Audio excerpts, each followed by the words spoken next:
Storytelling is now important in the world of video games, and Doom 2016/Doom Eternal are no exceptions to this. Kind of. Of course, you can read into the lore of Doom as much as you want, and if you just want to kill demons, you can mostly do that without interruptions. It's interesting how different Doom Eternal's approach to storytelling is to Doom 2016. With Doom 2016, id Software wanted to be very lean with its storytelling, and it didn't have any third-person cinematics. Everything in the game was first person, and the only issue with that is how you would have moments where characters would be monologuing to you, and you just had to sit there and watch them talk for 5 minutes. That interrupted the flow of the game, and if you didn't care about what was going on in the story, it might have got on your nerves.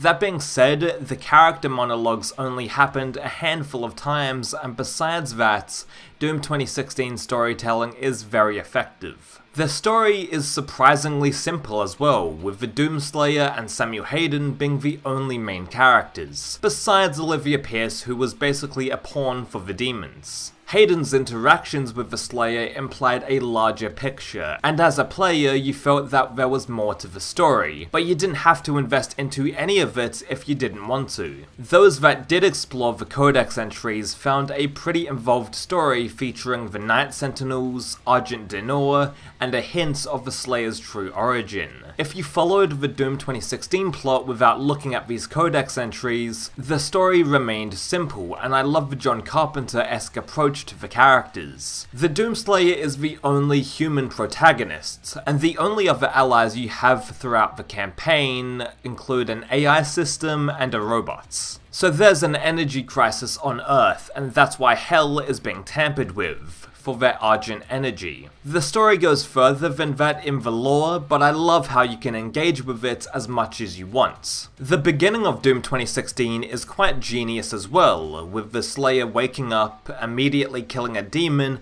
and then putting on his armor. As exposition starts to creep into the game, the Doomslayer throws the monitor out of the way, and moments later he punches the elevator button in badass fashion. These opening 5 minutes are incredible, and instantly set up the Slayer's attitude towards this entire operation. These little character moments are so entertaining in Doom 2016, and they aren't that common, so you appreciate them more whenever they pop up. Doom 2016 is lean, it's effective, and it's great storytelling. Yes, Olivia Pierce is an undercooked character, and she's basically only there to introduce Hell's forces, but the story besides that is still pretty damn good. The Doomslayer and Samuel Hayden's relationship was something I was looking forward to seeing more of in Doom Eternal, and they didn't really follow up on it. But whatever. Doom Eternal takes everything Doom 2016 set up and makes it even more ridiculous. I think the over-the-top story is really entertaining, and it feels like a comic book. All of the lore with the Night Sentinels, the Hell Priests, and Argent Denor is brought into the forefront with Doom Eternal, and it might be a little overwhelming to players who didn't read every bit of lore from last time. You catch on to the basic plot as you progress, but again, Doom Eternal throws the player right in, and if you just came off of playing Doom 2016, you might experience a bit of whiplash with the story. Telling the lore using the codex entries is still here in Doom Eternal, along with third-person cinematics this time, and they look incredible. id Software shows us awesome locations, and the Slayer does more badass things in these cutscenes, but they're all skippable, which is a huge benefit for players that don't care about the plots. The story itself is not small in scale, and it's almost like Star Wars in its scope. Hugo Martin recently compared Doom 2016 to an indie horror film, while Doom Eternal is like a big-budget Hollywood movie. Everything is scaled up, and the story is no exception. I personally like how Doom 2016 only has a small number of characters, and even though I am entertained with Doom Eternal's story, I feel like it's almost gotten too expansive. Samuel Hayden was once an interesting character in Doom 2016,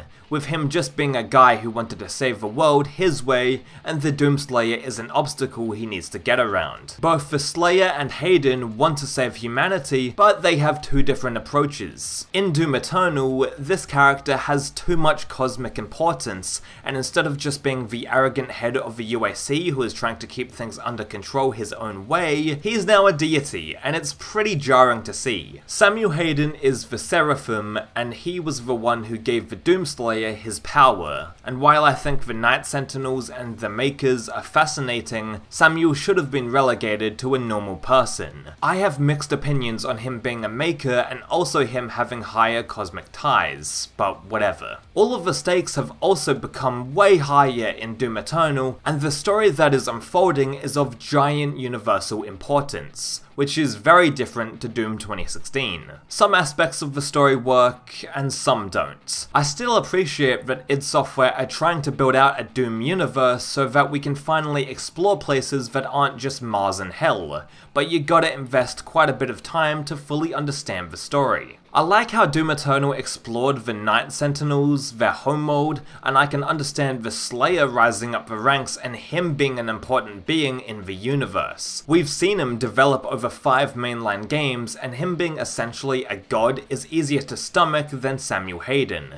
But again, I don't hate Hayden's character development, I only find the transition between head of UAC and basically a deity jarring. I'm interested to see how the arc of the Doomslayer is concluded in the Ancient Gods Part 2, and how future Doom games will piggyback off of the DLC.